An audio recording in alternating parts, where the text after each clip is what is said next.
As Kentucky gets set to tip off in the SEC tournament tonight, a look at the March Madness impact on sports betting in Kentucky. And training in Pike County to prepare canine officers and their handlers to best serve their communities. And spotty showers linger through this evening, but drier air is on the way. Those details coming up as Mountain News First at 4 continues. Mountain News First at 4 continues.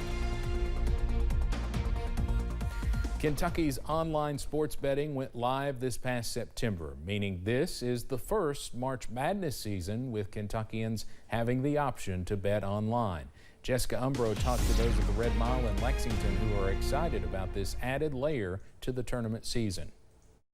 The SEC tournament is underway, and even in the early afternoon hours, there were sports bettors here at Red Mile taking advantage of this first year of betting during the tournament.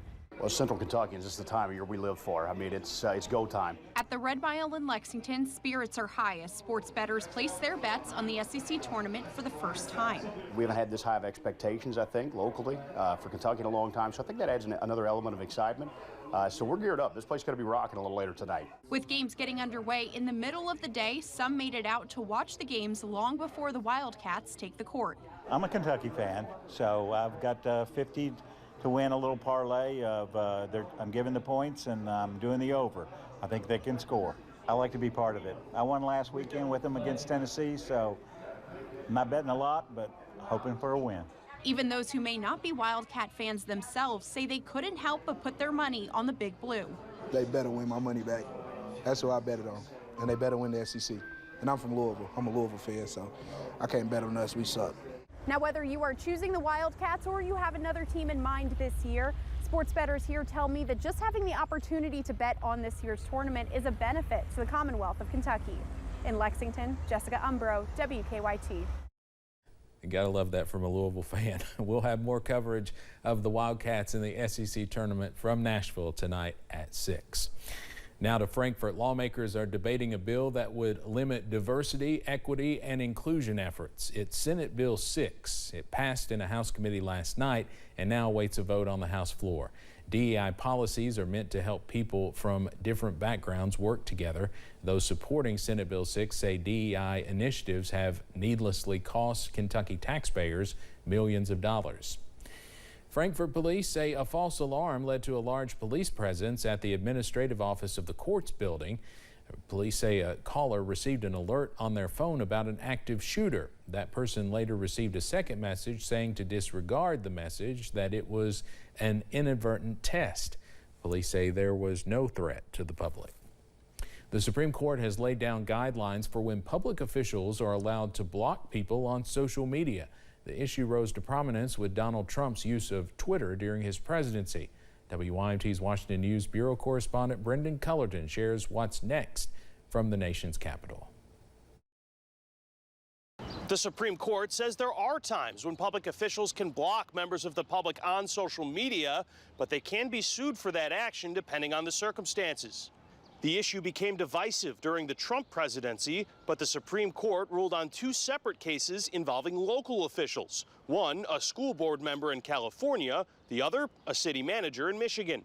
The High Court ruled there is a legal difference between public officials posting on government-sponsored as opposed to personal accounts. While officials can be sued for blocking detractors, the court says government officials do deserve their own rights as private citizens. Lower courts will now need to weigh the actual content involved in social media posts. Following this ruling, public officials will have less ability to block others on content that invokes legal authority or speaks of state actions. The new guidelines apply to all levels of government. The Supreme Court has sent these cases back to lower courts to retry under the new rules. In Washington, I'm Brendan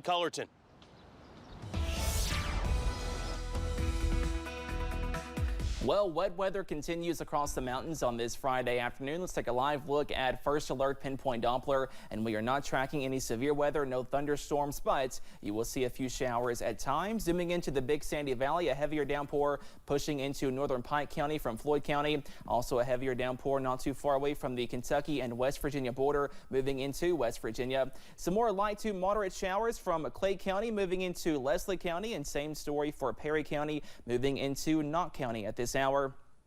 And for the Cumberland Valley, for our friends on I-75 from London to Corbin to Williamsburg, a few showers also possible there over the next few minutes. A live look across the mountains. We are gloomy on this Friday. Cloud cover continues, also tracking some mild weather as well. Those current temperatures in the 60s for most, up to 66 in Somerset, 62 in Jackson. But notice close to I-64 from Lexington to Moorhead to Ashland, a little bit cooler thanks to a cold front, and that cooler air will continue to push off to the south as we go into this evening, also tonight. So we are cool to wake up and start the weekend. Also drier, a small chance of a stray shower by late tonight, but again, most are dry, and some more sunshine on the way tomorrow before some much cooler air by next Monday. Those details coming up in just a few minutes. Steve? All right, Cameron, thank you. Canine officers have been a growing part of expanding law enforcement across the region, and one program brought its services to Pike County to help train the incoming police paws. WYMT's Buddy Forbes has more from Pike County. The Pike County Detention Center recently hosted a canine officer training program dedicated to detecting, deterring, and defending. The regional training brought a crew from Canine Working Dogs International to complete a 2-week course with canines and officers from Montana, Arkansas, Virginia, and Kentucky. From obedience training to drug detection, those involved say it was a great gathering to help the officers better prepare to better protect. So it makes a really good opportunity for guys to come together from different parts of the country, and they learn everything they need to know to be, successful, proficient canine handlers. Officials say through this program, 8 to 10 canine officers have already been trained and added to assist agencies here in the region. In Pikeville, Buddy Forbes, WYMT Mountain News. Officers say the training is a great way to share ideas and feel supported. We'll have more from that training coming up at 6. A jury in Michigan has convicted Ethan Crumbly's father of involuntary manslaughter a little more than 2 years after his son murdered 4 students at Oxford High School. Even though James Crumbly's son carried out the attack, prosecutors argue James caused the school shooting by failing to properly store the gun he used. Oakland County Prosecutor Karen McDonald discussed the case on CBS Mornings. I experienced this event much like everybody across the country and particularly in the state, and I'm a parent. And the very first question I asked was, where did he get that gun? And how did he get it? We don't ask the question enough. We don't. And we owe that to our kids. We owe that to our kids to ask, where did that weapon come from? Instead of just focusing on the shooter. Ethan Crumbly is already serving a life sentence. James's conviction came just a month after his wife Jennifer was convicted of the same charges.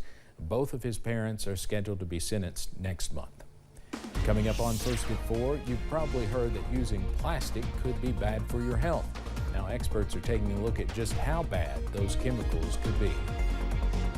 And some are soggy at this hour, but some drier air is on the way later tonight. Those details coming up.